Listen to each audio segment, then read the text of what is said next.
কোনো প্রেশারের কাছে নথি স্বীকার করবেন না, কোনো চাপের কাছে নথি স্বীকার করবেন না। যে আইন প্রচলিত আছে রিলেভেন্ট টু দ্য ইলেকশন, সেই আইন অনুযায়ী আমাদের নির্দেশনা যাবে এবং আপনারা সেটা সেইভাবে পালন করবেন। যাই টিউটি হিসাবে ট্রেন্ড হলেও আপনাদের কিন্তু নির্বাচনকালীন তো দায়িত্ব পড়বে, যে নেচারের দায়িত্ব পড়ুক না কেন, যে ধরনের কাজের দায়িত্ব পড়েন না কেন, সেটা আপনারা ন্যায়ানুগভাবে, আইনসম্মতভাবে, নিউট্রালি, প্রফেশনালি কাজ করবেন, পালন করবেন, ডিসচার্জ করবেন, সেটা আমরা কামনা করি। দেখুন, এটা আমরা নতুন বাংলাদেশের স্বপ্ন দেখছি। আমাদের দেশের যে এই দুরবস্থার একটা মূল কারণ হলো এটা আমি একটু আন্তরিকভাবে বিশ্বাস করি যে আমরা আইনের প্রতি শ্রদ্ধাশীল নই। আমরা আইনের প্রতি শ্রদ্ধাশীল নই। যে জাতি আইনের প্রতি যতটা শ্রদ্ধাশীল, যত বেশি, সেই জাতি তত সভ্য বলে আমরা মনে করি। সভ্য দুনিয়া কিন্তু আইনের প্রতি শ্রদ্ধাশীল থাকে। আমাদেরকে এই কালচারটা কালটিভেট করতে হবে। We want rule of law, not rule by law. শাসন করার জন্য আইন বানাইলাম সেটা না, আমরা রুল অফ ল চাই। আমরা চাই সর্বস্তরে সবাই আমরা আইন মেনে চলব, আইনের প্রতি শ্রদ্ধাশীল থাকব এবং আইনকে এস্টাবলিশ করব সর্বক্ষেত্রে। এবং আমার যে গণ্ডির মধ্যে যে কাজ থাকবে সেখানে আমি আইনকেই বাস্তবায়ন করব।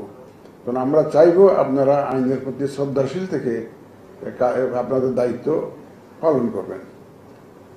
আমাদের সহকর্মীরা অনেক কথাই বলেছেন, আমি অত ডিটেলসে আর যাব না। নির্বাচনের মধ্যে সমন্বয়টা একটা বড় জিনিস। তা আপনারা যেহেতু উপজেলা পর্যায়ে নিয়োজিত আছেন এবং সমন্বয়ের দায়িত্বটা মূলত আপনাদের উপরে নির্ভর করে, যারা ইউএনও আছেন, উপজেলা পর্যায়ে সমন্বয়টা আপনারাই করে থাকেন। সুতরাং নির্বাচনের সময়ও এই সমন্বয়টা খুবই জরুরি। আইন শৃঙ্খলা বাহিনীর সাথে সমন্বয়, আমাদের প্রিসাইডিং অফিসারের সাথে সমন্বয়, পুলিং অফিসারের সাথে সমন্বয়, আমাদের কেন্দ্রীয় মনিটরিং সেলের সাথে সমন্বয়, জেলার যে মনিটরিং সেল থাকবে, ইলেকশন মনিটরিং সেল থাকবে, ওর সাথে সমন্বয়। এই সার্বিক সমন্বয়টা আপনাদেরকে খুব সিরিয়াসলি পার্সু করতে হবে। এটার দায়িত্বটা আপনাদেরকে নিজের কাঁধে নিতে হবে। যে কোনো ক্রাইসিস হলে please try to address the crisis and nip it in the বার্ন। একদম শুরুতেই যাতে এটা ট্যাকল করা যায় সেই চেষ্টা আপনারা নেবেন। এবং আমাদের ব্রিগেডিয়ার সাহেব বলেছেন যে ওই মোবাইল ম্যাজিস্ট্রেসি অনেক সময় ঘটনা যারা যায় হয়তো when everything is over, সব কিছু শেষ হওয়ার পরে তখন দেখবেন যে আর কেউ নাই, সবাই মারামারি করে ভোটের কেন্দ্র দখল করে, বাক্স দখল করে বাড়ি চলে গেছে, আর আপনি গিয়ে হাজির হলেন। সেটা যাতে না হয় এটা আপনাদেরকে এনশিওর করতে হবে। আমাদের ব্রিগেডিয়ার সাহেব একটা কথা বলেছেন যে we will not bend to any pressure. সেটা আমি এই মেসেজটা আপনাদের কাছে ডিসেমিনেট করতে চাই। আপনারাও কোনো প্রেশারের কাছে নথি স্বীকার করবেন না, কোনো চাপের কাছে নথি স্বীকার করবেন না, এবং সম্পূর্ণভাবে নিজের সিদ্ধান্তে, আইন অনুযায়ী সিদ্ধান্তে অটল থাকবেন। আমাদের পক্ষ থেকে আমরা সার্বিক সহযোগিতা দেব এবং নির্বাচন কমিশনও কিন্তু কারো কোনো অন্যায় চাপের কাছে নথি স্বীকার করবে না। কারণ আমরা আপনাদেরকে অন্যায় কোনো আদেশ দিব না, অন্যায় কোনো হুকুম দিব না। এইটা আপনারা ধরে রাখতে পারেন যে আইন প্রচলিত আছে রিলেভেন্ট টু দ্য ইলেকশন, সেই আইন অনুযায়ী আমাদের নির্দেশনা যাবে এবং আপনারা সেটা সেইভাবে পালন করবেন। যাই হোক, আমি আর সময় নিই না, অনেক আলোচনা হয়েছে। আপনাদের ক্লাসে আপনারা যাবেন। আমরা যারা চাকরি করি, দি হোল ক্যারিয়ার, আমি ধরেন 30 বছরের বেশি সরকারি চাকরি করেছি, প্রাইভেটগুলো বাদ দিলাম, আগেরগুলো বাদ দিলাম, 30 বছর চাকরি করেছি। The whole career is a kind of, এই ট্রেনিংটা কিন্তু একদম পুরা ক্যারিয়ার ব্যাপী চলে। মানুষের শিক্ষার কিন্তু শেষ নাই, নিজেকে আবার সর্বজ্ঞানী ভেবে ট্রেনিংটাকে সিরিয়াসলি নিলাম না, এটা যাতে না হয়। কারণ আপনাকে মনে রাখতে হবে এই ট্রেনিংটা এখানে যা শিখবেন, you have to pass it on to others.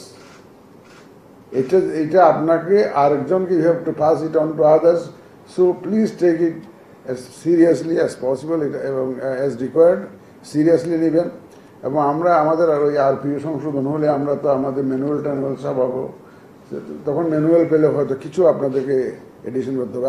আর আমি একটা পরামর্শ দিয়েছিলাম, যদি কেউ কোনো টপিকস বাদ পড়ে যায়, কোনো আঙ্গিক যদি আমাদের ট্রেনিংয়ের অংশ না হয়ে থাকে, হয়তো যারা আগে ট্রেনিং হয়ে গেছে, হয়তো out of the country booting সম্পর্কে প্রপারলি হয়তো ব্রিফ করতে পারেন নাই, আমরা অনলাইনে একদিন কানেক্ট করে ওই ওই ওই ওই গ্যাপটা আমরা ফিল আপ করে দিতে পারবো, সারা দেশে ওই গ্যাপটা আমরা ফিল আপ করতে পারবো।